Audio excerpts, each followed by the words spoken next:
सीतापुर गांव में रहती थी एक चुड़ैल, लेकिन इस बात से गांव के लोग अनजान थे। जब तक पूरे गांव की एक एक औरत के गहने मेरे पास नहीं आ जाते, मैं इस गांव को छोड़कर नहीं जाऊंगी, चाहे इसके लिए मुझे लोगों को गायब भी क्यों ना करना पड़े। दूसरी तरफ गांव की औरतें बात कर रही थी। अरे सुन रही हो, ये देखो मैंने कल ही नया हार बनवाया है सोने का, कैसा लग रहा है? बहुत ही अच्छा है ना, पहले तुम पहनो, फिर शादी में अपनी होने वाली बहू को दे देना। और क्या, सोने चांदी का यही तो फायदा है, जितना पुराना उतना महंगा। लेकिन एक एक पैसा बचाकर ये लेना सच में बहुत मुश्किल हो रहा था मेरे लिए। तभी वहां पहली का पति आ जाता है। गांव में एक औरत के घर के सोने के सारे गहने चोरी हो गए। लोग बातें बना रहे कि गांव में कोई चोर घुस आया है जो घर की कोई चीज को हाथ नहीं लगाता, पर सिर्फ सोने के गहनों को ही चुराता है। अब तुम ना अपने ये गहने संभाल कर रखना। हे भगवान, ये क्या बोल रहे हैं? ये तो वही बात हो गई कि गांव बसा नहीं और लुटेरे पहले आ गए। दूसरी तरफ गांव के ही एक घर में रंजना रहती थी। उसके पति का गांव में चाउमीन का ठेला था। एक दिन उसके घर में एक औरत आती है। अरे रंजना, तू गांव में नहीं है तो सोचा तुम्हें बता दूं। गांव में बात चल रही है कि गांव में एक चोर घुस आया है जो घरों के सोने के गहने चुरा लेता है। अरे मैं तो सिर्फ ये कान की छोटी सी बाली ही सोने की पहनती हूँ, बाकी गहने तो मैंने गांव के बैंक में लाकर रखे हैं। ये क्या होता है? ना बाबा ना, हमारे गांव की औरतें तो गहने अपने पास ही रखती है।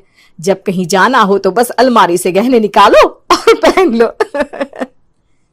दूसरी तरफ एक औरत हाथ में टोटके वाली छोटी सी गुड़िया लेकर घर में चली आती है। अरे कोई है? घर की औरत है क्या? क्या है ये गुड़िया? ये कोई ऐसी वैसी गुड़िया नहीं है, ये जादुई गुड़िया है। इसको घर की अलमारी में रखना। अगर तुम्हारे घर पर किसी की बुरी नजर होगी तो रात भर में ये पतली सी गुड़िया मोटी हो जाएगी। मैं कल आकर ये गुड़िया ले जाऊंगी और तुम्हारे घर की सारी बुरी नजर छूट जाएगी, समझी? अरे वाह, ये तो बहुत कमाल की गुड़िया है, दे दो। कितने की है एक? अरे नहीं नहीं नहीं, ये फ्री की है।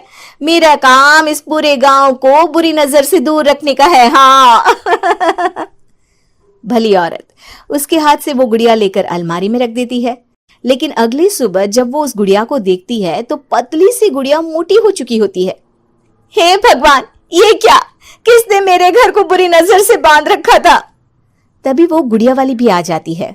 मैंने कहा था ना, घर पर बहुत ज्यादा बुरी नजर है, लाओ ये गुड़िया मुझे दे दो। औरत वो गुड़िया उठाकर उसे दे देती है।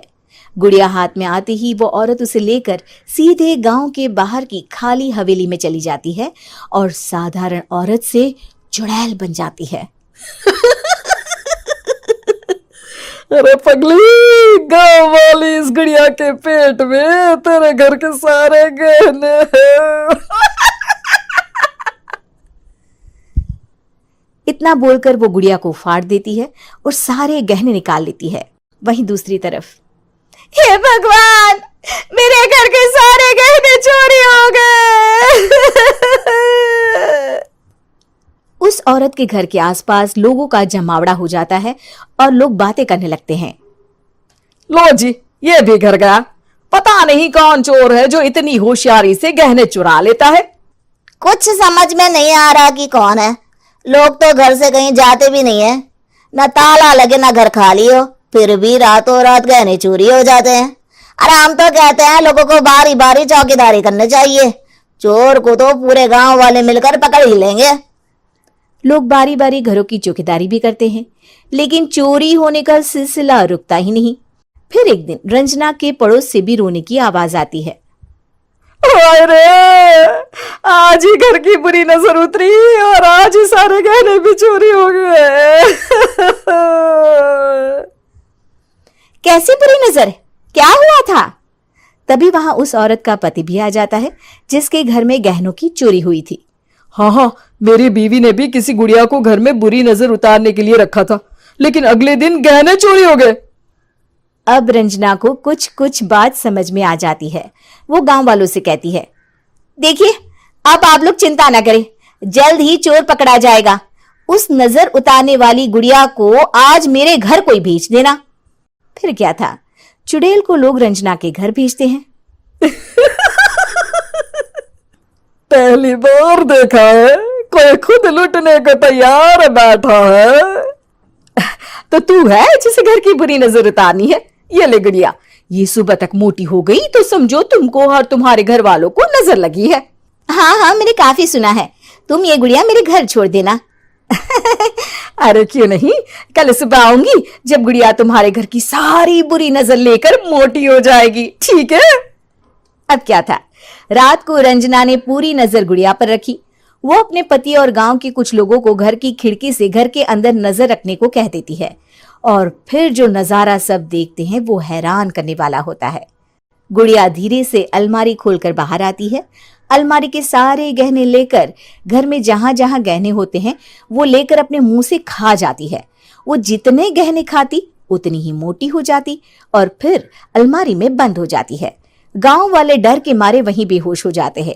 लेकिन सुबह जब वो औरत गुड़िया लेने आती है, रंजना उसका सामना करती है।